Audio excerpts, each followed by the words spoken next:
ঝাড়িতে দিতে হবে।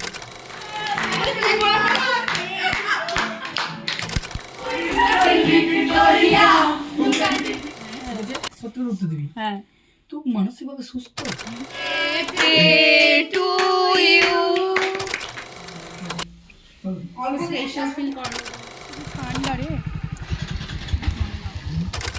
ঠিক আছে, আচ্ছা ঠিক আছে, তোমাদের সাথে আলাপ করার দাও সুযোগ আমারে। এসো সবাই করি এক সুন্দর পরিবার ঘরে বাইরে।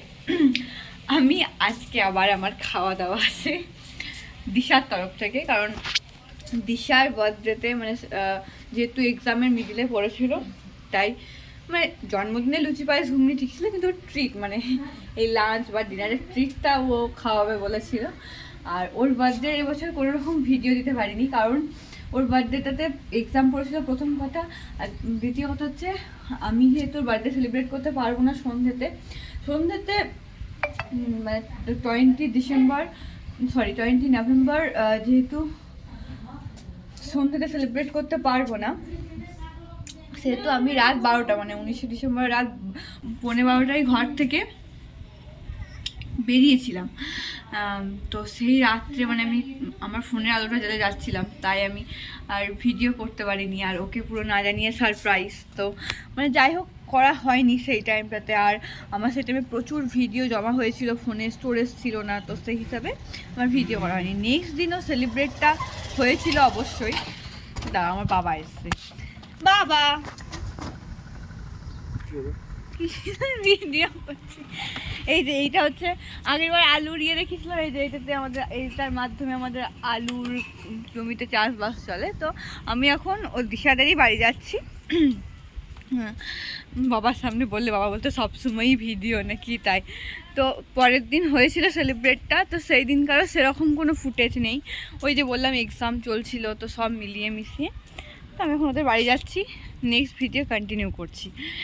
তো তোমরা দেখতে চলে এসছে, এই যে মিষ্টি এখন এখানে বসে আছে, এই ফুল দেখে দেখি ফুলটা দেখি, ফুল বলছি আমার এডিট করে আমার চুলে শ্যাম্পু হবে। দিশাকে বলবে দিশা একটু গেস্ট কর, কি গেস্ট কর ফুল দিয়ে গেস্ট।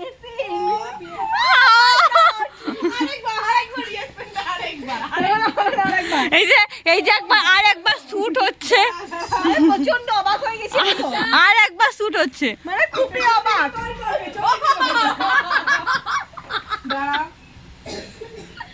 বলছে এবার শুনে যা, বলছে একটা জিনিস আছে, গেস্ট কর কি আছে, তারপর দেখাবো। গেস্ট চলে এসছে, গেস্ট। না অবাক হয় তুমি, চলো মানে তোমার ফুল এটা ছোট্ট একটা গিফট এখন দাও। কেক খাওয়ালাম, যে বিল সেকশনে ছিল কেক, দাদাকে কেক দিলাম, সবাই কেক দিলাম, একটা টিফিন কোডের অভাবে আনা একটা টিফিন কোডের থাকলে বেশ ঠিক। দেখি দেখি একটু তো আমরা সবাই নিচে নিয়ে নিয়েছি। নাম তো শুধু লেখা হয়নি, মানে 5 টাকা চাইছিল। বিয়ে বাড়িতে অনেক লোক হয়েছে, তাই ও বুঝতে এইটা না রে, শুধু প্যাকিংটা 10 টাকা নিয়ে ভালো করে গুলবো, খুবই সুন্দর, কিন্তু একবার কাটাতে হবে। কাটাতে হবে। দিশা বাহ, খুব ভালো দারুণ লেগেছে রে ঘইটা আমার। আউ বাবরে পিঁপড়ে কোনি যে টাইম দেখতে পাইছ, নিলে তুই এটা নিলে, তুই 10টা নিলে, তুই এইটা নিলে, বাবা বক্স ভালো করলো। কি হতে পারে, কি হতে পারে, কি হতে পারে, কি হতে পারে আমি দিশা নিজে থেকে জোর জবরদস্তি করে অনেকবার বলার চেষ্টা করে, আমার ডাইরেক্টলি বলে যে দিবি আমার জন্মদিন লাগবে, না দিলে আসবি না খেতে। তাই দিশা জানে অনেকটাই, আমাকে বলে কোচিং দিনছি 2 মাস পরে, ও এসাকে দিয়ে শান্তি বলে মরে গেছি। আমি আরেকটা জিনিস তো বলেছিলাম, ওটা সামনে বার দিবি, সামনে গাড়ি চেয়েছে, কিছুই না বাইক চেয়েছে, নামলো, তারা কার তখন নিয়ে আসে। ওয়াও, হাততালি হাততালি হাততালি। সাদা এক হয়ে যাবে, হ্যাঁ এক হয়ে যাবে।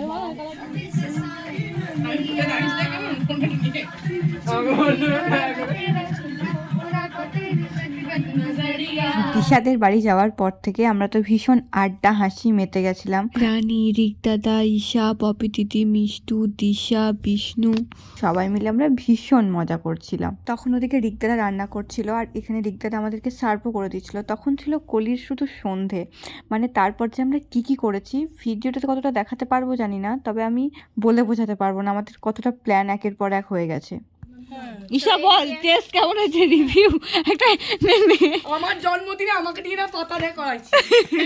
এই শুধু ক্যাটারিং বালা বলছি। ক্যাটারিং বালা বালি আমি বলা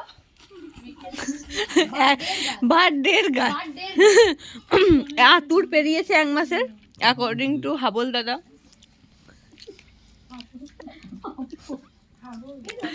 সরি, এটা রিক দাদা সেই ক্যামেরাম্যানের কথা বলেছিল, সেই রিক দাদা খুব ভালো আতিথেয়তা করেছে, তার প্রমাণ হচ্ছে এটা। সুমিতা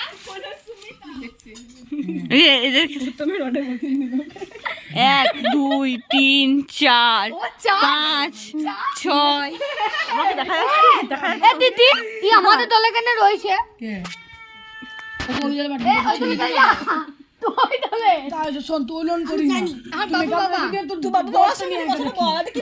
বাবু বাবার সাথে কথাটা বলুক রে। হ্যাঁ, তো বাবু বাবা পিজা খেয়ে নিয়েছে।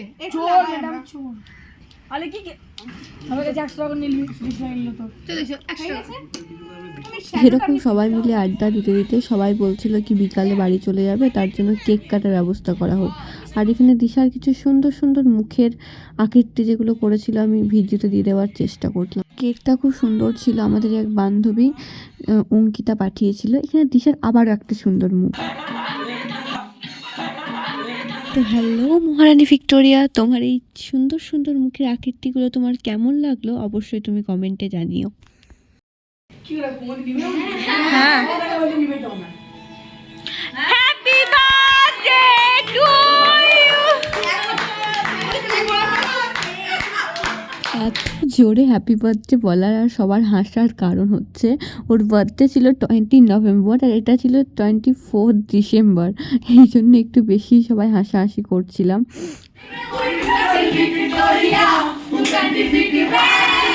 দর্শক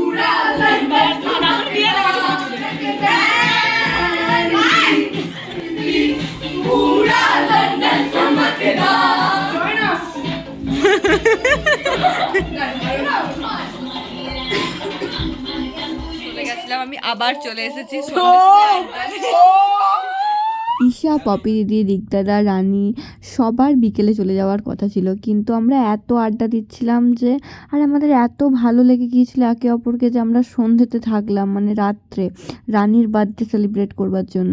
আর এখানে কাকিমা আমাদেরকে পাঁপড় ভাজা নিয়ে চলে এলো সন্ধ্যার আড্ডাটাকে আরও জমানোর জন্য। আমরা এখানে চিরকুট খেয়েছিলাম, প্রচুর আনন্দ হয়েছে সেদিনকে।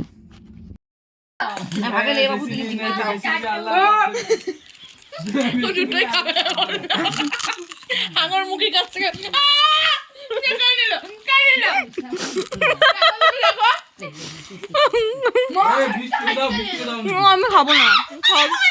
আমি খাবো না বলে ঝামেলাটা হচ্ছে, কে খাবে আমারটা?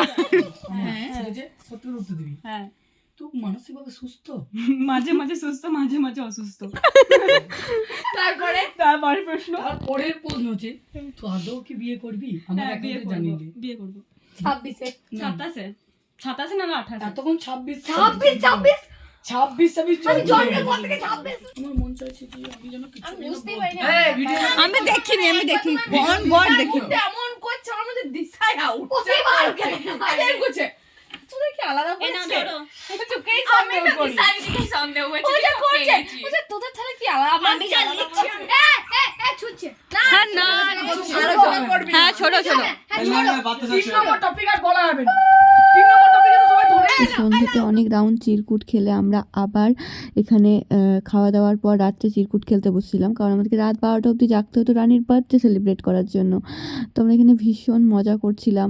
পপি দি বলছিল আমাকে এতটা মোটা লাগছে ক্যামেরাতে, আর একটু দূর থেকে নে। তো ভীষণ আড্ডা আর চিরকুটে চলছিল খেলা। না, জন্মদিন বলে আমরা জেগে আছি। তো তাহলে বলো কাছে হ্যাপি বার্থডে। থ্যাংক ইউ কেমন লাগছে রানী তোমার আজকের দিনটার জন্য? এই দিনটাকে সকালে দিশার বার্থডে সেলিব্রেট করে রাত্রে আবার রানীর বার্থডে সেলিব্রেট করছিলাম। আমরা এত মজা করছিলাম, মানে আমি কথায় প্রকাশ করতে পারবো না। আমাদের তখনও কিন্তু কারোর চোখে কোনো ঘুম ছিল না, তো প্রচুর ছবি তোলা চলছিল। আমরা মানে সবার যেখানে বিকেলবেলাতে চলে যাওয়ার কথা ছিল সেখানে সবাই পরের দিন দুপুর অবধি একসাথে ছিলাম। মানে ভাবা যায় এটা একমাত্র মনের টান আর আনন্দ না পেলে হয়তো সবাই থাকতে পারবে না। To you, happy birthday to you, happy birthday to you.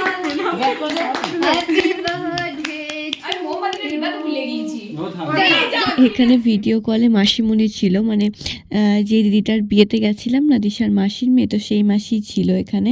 আর মাসির সাথে আমরা প্রচুর কথা বলছিলাম, প্রচুর হই হট্টগোলের মধ্যে দিনটা যে কিভাবে কেটে গেল তা।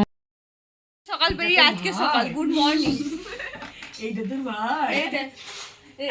এদের জোশ এখন অনেক, ঘুম থেকে উঠে উঠে খেলতে লেগেছে।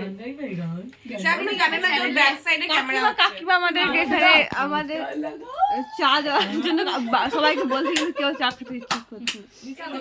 চুলটা হচ্ছে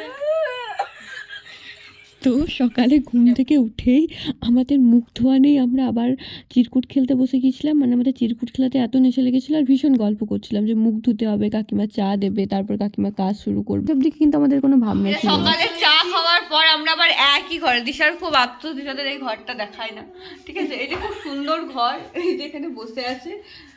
তো যাই হোক, ওর খুব মানে যে আমাদের কেন ওই দিকের ঘরটাই দেখানো হয়, এই দিকের ঘরটা কেন দেখানো হয় না। আর তো আমরা এখন আবার খেতে যাব, কাকিমাকে আর কষ্ট দিতে চাইছি না। আমাদের একটা কষ্ট দিতে চাইছি না, লয় কষ্টটা বড় কথা না, কষ্টটাই বড় কথা। আমরা খেতে যাবোই, আমরা খেতে যাবোই, আমাদের বিরিয়ানি নিজেদের আনন্দের জন্য আমরা যাব। পপি দিদি ওখান থেকে বিরিয়ানি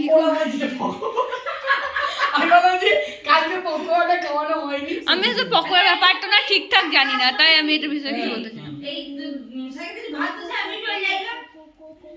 চলো, কোনো ব্যাপার না, চলো যাবো।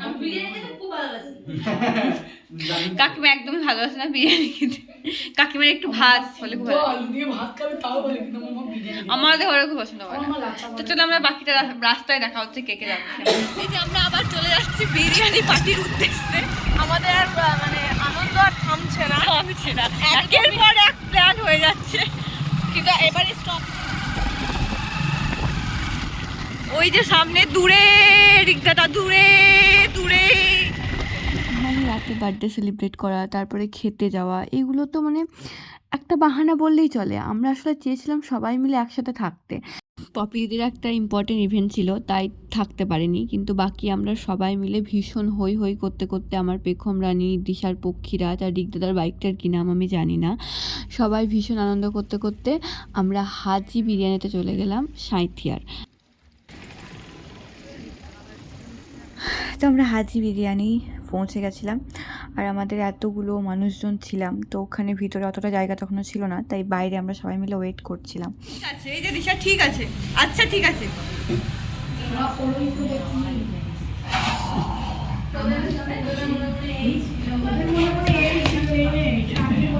তো এইভাবে অপূর্ব সুন্দর কেটেছিল 3 বেলা সবার সাথে। মানে আমার তো ভীষণ এনজয় হয়েছিল, শুধু আমার না সবার। আমরা আরও বাহানা খুঁজছিলাম যে আর কীভাবে আমরা একসাথে থাকতে পারবো, কিন্তু সবারই কোনো না কোনো কাজ ছিল খুব ইম্পর্টেন্ট। তো সবাই ভালো থেকো, সুস্থ থেকো, সবাই একসাথে থেকো, টাটা।